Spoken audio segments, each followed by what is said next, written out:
துளாராசியை எடுத்துக்கொள்வோம். 11ஆம் இடத்தில் லாபாதிபதி. முதல்ல அவர் 10ஆம் இடத்தில், பிறகு 11ஆம் இடத்தில் பகை கிரகமாக இருந்தாலும் தொட்டதெல்லாம் புண்ணாகும் அப்படின்னு சொல்லக்கூடிய அளவுக்கு நிறைய நமக்கு லாபங்களை அவர் ஏற்படுத்தி கொடுப்பார். அதற்குண்டான வருமான வழிகள் நிறைய ஏற்படும். உங்களுக்கு மெயினா அஷ்டமத்தில் இருந்த செவ்வாய் அஷ்டமத்தை விட்டு வெளியே வருகிறது. இந்த செவ்வாய் இது நாள் வரை உங்களுடைய 2ஆம் இடம் வாக்குஸ்தானத்தை பார்த்தார். அப்போ நாம் சூடான வார்த்தைகளை எதற்காக கொடுத்தோம், எங்கே கொடுத்தோம்? சில நேரத்தில் அந்த வார்த்தைகள் மற்றவர்களை காயப்படுத்தியது, மற்றவர்களை கோபப்படுத்தியது. இதிலிருந்தெல்லாம் உங்களுக்கு ஒரு குட் நியூஸ் என்னன்னா, புது விஷயங்களை நீங்கள் கிரகித்து கொண்டு அதனை நீங்கள் பிரயோகம் செய்து அதனை நீங்கள் உபயோகித்து நிறைய வாடிக்கையாளர்களை, நிறைய கஸ்டமர்களை உங்கள் பக்கம் ஈர்க்கக்கூடிய அமைப்பு. இது நானும் கச்சேரிக்கு போனேன் அப்படிங்கிற மாதிரி இல்லாமல் we are trend setters, we are pioneers என்று சொல்லக்கூடிய அளவுக்கு முன்னோடிகளாக திகழக்கூடிய அமைப்பு. இதில் தொழில் சம்பந்தப்பட்ட விஷயத்தில் நீங்கள் பிளாஸ்ட் பண்ணலாம். எப்படி பிளாஸ்ட் பண்ணலாம் அப்படின்னா,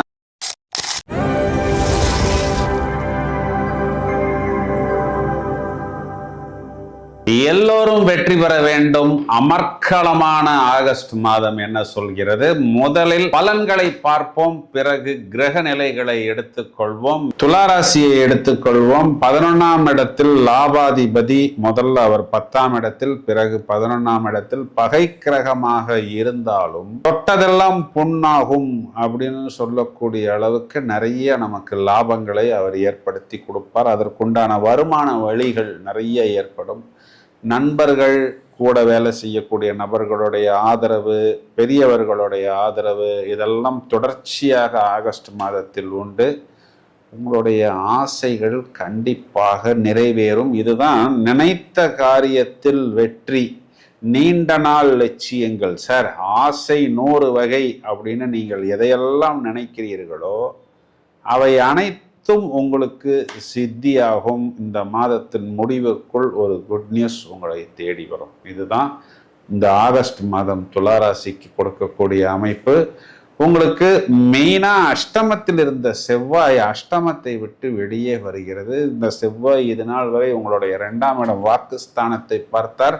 அப்போ நாம் சூடான வார்த்தைகளை எதற்காக கொடுத்தோம், எங்கே கொடுத்தோம்? சில நேரத்தில் அந்த வார்த்தைகள் மற்றவர்களை காயப்படுத்தியது, மற்றவர்களை கோபப்படுத்தியது. இதிலிருந்தெல்லாம் உங்களுக்கு ஒரு குட் நியூஸ் என்னன்னா, அஷ்டமத்தை விட்டு செவ்வாய் வெளியே போகிறார். நல்லது பிரதர், நீங்க வெளியில போங்க, முடிஞ்சா இனிமே அந்த 8ஆம் இடத்துக்கு நீங்கள் வரவே வராதீர்கள் என்று மனசுக்குள் நீங்கள் நினைத்து கொள்ளக்கூடிய அளவுக்கு உங்களுக்கு ஒரு ஃப்ரீ டைம்ஸை, ஒரு நல்ல அனுகூலமான ஒரு நேரத்தை செவ்வாய் ஏற்படுத்தி கொடுக்க போகிறார். 10ஆம் இடத்தில் இருக்கக்கூடிய குருவுக்கு கேந்திராதிபத்திய தோஷம் எல்லாம் கிடையாது. ஒரு உபஜயஸ்தானத்தின் அதிபதி இன்னொரு உபஜயஸ்தானத்தில் உச்சபலம், நிதி கிரகம் உச்சம், தொழில் ஸ்தானத்தில் அவர் இனிப்பு கிரகம், அவர் ஒளி கிரகம்.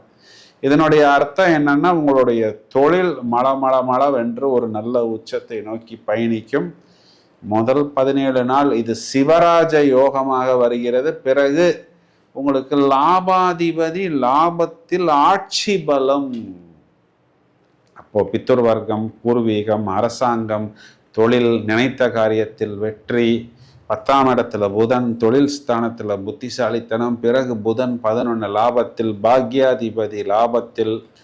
இதெல்லாம் மளவென்று அடுத்த கட்டத்துக்கு பயணிக்கக்கூடிய அமைப்பு. நிறைய டெக்னாலஜி, இனோவேஷன் போன்ற விஷயங்களை கொண்டு வருவது. லாபத்தில் கேது, வெளிநாட்டு தொடர்பு.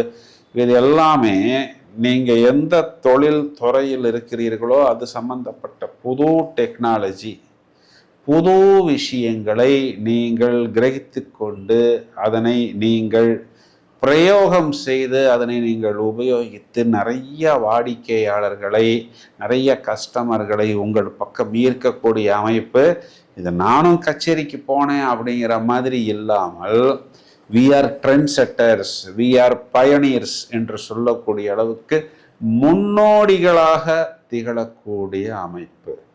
இதுல தொழில் சம்பந்தப்பட்ட விஷயத்தில் நீங்கள் பிளாஸ்ட் பண்ணலாம். எப்படி பிளாஸ்ட் பண்ணலாம் அப்படின்னா, 6ஆம் இடத்தில் உங்களுக்கு ஒரு கேந்திரத்துக்கும் ஒரு திரிகோணத்துக்கும் அதிபதியான சாட்டர்ன், அவர் குருவின் பார்வையில், அதுவும் ஒரு உபஜயஸ்தானத்தில். இது எல்லாமே உங்களுக்கு முதல் தரமான ராஜயோகம். இப்போ 3, 6, 10, 11ல் 6, 10, 11 இது 3 உபஜயஸ்தானங்களுமே சுபபலம் பெற்று இருக்கிறது. இது எல்லாமே உங்களுக்கு ஒரு நிகரற்ற ராஜயோகம். 5ஆம் இடத்தில் இருக்கக்கூடிய ராகு உங்களுடைய குழந்தைகள் சம்பந்தப்பட்ட விஷயத்தில் இது நாள் வரை எவ்வாறு பயணித்தீர்களோ அவ்வாறே பயணிப்பது. புதிதாக ரிஸ்க் எடுக்காமல், புது நபர்களிடம் போகாமல், ஸ்கூலை மாற்றாமல், காலேஜை மாற்றாமல், டியூஷன் டீச்சரை மாற்றாமல், ஹாஸ்டலை மாற்றாமல், நண்பர்களை மாற்றாமல், ஒரு சேஞ்ச் இல்லாமல் பயணிப்பது. ஒரு மாற்றத்தை நோக்கி செல்லும் பொழுது அந்த விஷயங்கள் முதல்ல பளபளவென்று தெரியும். கடைசியில் போய் பார்த்தோம்னா அது இத்து போனது, நொந்து போனது, நூடுல்ஸ் ஆனது, பட்டி பார்த்து டிங்கரிங் பார்த்து பளபளவென்று நம்மை இவர்கள் ஏமாற்றுகிறார்கள் என்பதை பின்னாளில் நீங்கள் உணர்வீர்கள். அதனால் கவனம் சிதறாமல் பயணிப்பது புத்திசாலித்தனம். உங்களுக்கு இதயம் தவிர ஒரு ப்ளஸ் பாயிண்ட் என்னன்னா, 12ஆம் இடத்தில் சுக்கிரன் நீசபங்க ராஜயோகம்ங்கிறது 22 தேதி வரை இருக்கிறது. இப்போ ராசியாதிபதி சுக்கிரன் நீசம்ங்கிறது, நாம் ஒரு பொருளை இழந்து ஒரு விஷயத்தை நாம் முதலீடாக செய்து அந்த முதலீடு நமக்கு பல மடங்காக ஒரு வெற்றியாக, ஒரு ஜாக்பாட்டாக, ஒரு தொழில்நுட்பமாக. 12ஆம் இடம்னாவே வெளிநாடு தானே. இப்போ வெளிநாட்டின் மூலம் ஒரு டெக்னாலஜியோ, ஒரு மிஷினோ, ஒரு அப்பாரட்டஸோ, ஏதோ ஒரு விஷயத்தை சாதிக்கணும் அப்படின்னா 22 தேதிக்குள் சாதிக்க வேண்டும். பிறகு அந்த நீசபங்க ராஜயோகம் இல்லைனாலும் லாபம்ங்கிற ஒரு அமைப்பில் இருக்கிறது. 12ஆம் இடம்ங்கிறது செலவு அப்படின்னு பார்த்தா, நீங்கள் உங்களுக்காக செய்யக்கூடிய செலவு, இது நாள் வரை எதற்காக ஏங்கினீர்களோ அதற்குண்டான வருமானமும் லாபமும் வருகிறது. ஒரு சுக்கிரனாவே லக்ஸரி தானே. ஒரு கம்ஃபர்ட், ஒரு நல்ல வாகனமாக இருக்கலாம், ட்ரெஸ்ஸாக இருக்கலாம், நகையாக இருக்கலாம். இதற்காக நீங்கள் செய்யக்கூடிய செலவை அங்கு சுக்கிரன் குறிகாட்டுகிறார். இதற்கு நீங்கள் தூண்டப்படுவீர்கள். உங்களை யார் தூண்ட போறானா, உங்கள் லைஃப் பார்ட்னர் உங்களை தூண்டி விடுவார். உங்களுடைய குழந்தைகள் உங்களை தூண்டி விடுவார். உங்களுக்கு கடன் கொடுப்பவர் உங்களை தூண்டி விடுவார். எதுக்கு தோன்றாருன்னா லக்ஸரிக்கு. அப்போ உங்களை ஒரு நபர் கடன் கொடுக்கிறவர் உங்களை தூண்டுறாரு அப்படின்னா அந்த கடனை நீங்கள் அடைக்கக்கூடிய அளவுக்கு கெப்பாசிட்டி இருக்குங்கிறது. நம்மளை விட அவங்க 100 மடங்கு கணக்கு போட்டுத்தானே நம்மளை தூண்டுவாங்க. which means we are on a positive direction, we are progressing towards a success formula which is visible for others அப்படிங்கிறது தான் இதனுடைய அர்த்தம். இது எல்லாமே பார்த்தோம்னா நமக்கு luxury, comfort, appreciation in living standards அப்படிங்கிற ஒரு அமைப்பில் வருகிறது. லக்ஸரி லிவிங் அப்படிங்கிறது கண்டிப்பாக உண்டு. மெயினாக என்ன கவனிக்கணும், 3ஆம் இடம் சகோதரன், 3ஆம் இடம் இயர், நோஸ், த்ரோட்டு, சின்ன சின்ன அலர்ஜிக் இன்ஃபெக்ஷன் வராமல் சகோதரர்களுடன் பேசும் பொழுது, சகோதரிகளுடன் பேசும் பொழுது கொஞ்சம் கவனமாக வார்த்தைகளை நாம் ஒரு வேகத்தில் விடாமல் திசாம என்ன பண்ணிக்கலாம், மௌன விரதம், எதுனாலும் நான் வாட்ஸ்அப் பண்ணுறேன் அப்படின்னு நகர்ந்து கொள்வது புத்திசாலித்தனம். துளாராசி சகோதரிகள் எடுத்துக்கிட்டோம்னா, கணவனை குறிகாட்டக்கூடிய செவ்வாய் பாக்கியத்தில், இவ்வளோ நாள் அஷ்டமத்தில் இருந்தார், இப்போ அவர் பாக்கியத்துக்கு வருகிறார். நல்லது, நீங்கள் பாக்கியத்திலேயே இருங்கள், நிறைய பாக்கியங்களை எங்களுக்காக கொண்டு வாங்கள்னு நீங்கள் முருகனை பிரார்த்தனை செய்து கொள்ளலாம். மாணவர்கள் கண்டிப்பாக தொழில் ரீதியாகவும் லாபத்தை நோக்கியும் அவர்களுடைய விஷயத்தை, வித்தையை வெளிப்படுத்துவார்கள், கிரகித்து கொள்வார்கள். வயதில் மூத்த நபர்கள் பாதங்களை பத்திரமாக பார்த்து கொள்ள வேண்டும். இனிப்புகளை தவிர்ப்பது, தேவையான அளவுக்கு எடுத்துக்கொள்வது புத்திசாலித்தனம். இதையும் தவிர இந்த டயபெட்டிக், சுகர் போன்ற சின்ன சின்ன உடல் உபாதைகள் இருப்பவர்கள் தேவையான இயற்கை வைத்தியங்களை எடுத்துக்கொள்ளலாம். இப்போ நமக்கு 5ஆம் இடத்தில் இருக்கக்கூடிய ராகுங்கிறவர் மட்டும் கொஞ்சம் சின்ன சின்ன டென்ஷனை கொடுப்பதனால் செவ்வாய், வெள்ளி, ஞாயிற்றுக்கிழமைகள் அஷ்டமி திதிகள், பௌர்ணமி திதிகள், நவமி திதிகள் வரக்கூடிய நாட்களில் தொடர்ச்சியாக துர்கா வழிபாடு, அம்மன் வழிபாடு, அதுவும் இந்த ஆடி மாதம் கேட்கவே வேணாம். எல்லா அம்மன் கோயிலுமே ஒரே ஆட்டம் பாட்டம் கொண்டாட்டமாகத்தான் இருக்கும்.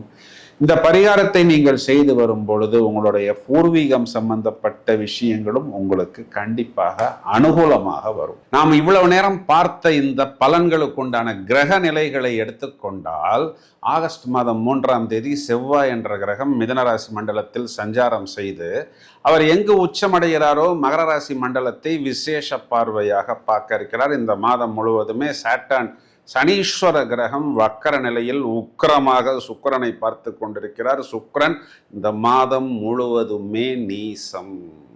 மேலும் ஆகஸ்ட் மாதம் 5ஆம் தேதி புதன் என்ற கிரகம் கடகராசி மண்டலத்துக்குள் வந்து பிறகு அவரே ஆகஸ்ட் 22ஆம் தேதி சிம்மத்தில் போய் சூரியனுடன் ஜோடி சேர இருக்கிறார். சூரிய புத ஆதிபத்தியமாக ஆடி மாதம் முடிந்தவுடன் ஆகஸ்ட் 17ஆம் தேதி கடகமனையிலிருந்து சிம்ம ராசிக்குள் சூரியன் நுழைந்து ஆட்சி பலம் பெற இருக்கிறார். இதுல முக்கியமான விஷயம் என்னவென்றால், தனுராசி மண்டலத்துக்கு செவ்வாயின் 7வது பார்வையும் சாட்டர்னின் 10வது பார்வையும் வந்து விழுகிறது. இதையும் தவிர நீச சுக்கிரனுக்கு செவ்வாயின் 4வது பார்வைன்னு சொல்லக்கூடிய விஷ பார்வையும் வக்ரசனியின் உக்ர பார்வையும் வந்து விழுகிறது. அப்போ சுக்கிரன் குறிகாட்டக்கூடிய காதல், காமம், களத்திரம், உல்லாசம் போன்ற விஷயமெல்லாம் நிறைய பேருக்கு தாறுமாறாக சில ராசிகளுக்கு தாக்குவதாகவும் சில ராசிகளை மேலும் தூக்கி கொடுப்பதுமாக இருக்கிறது.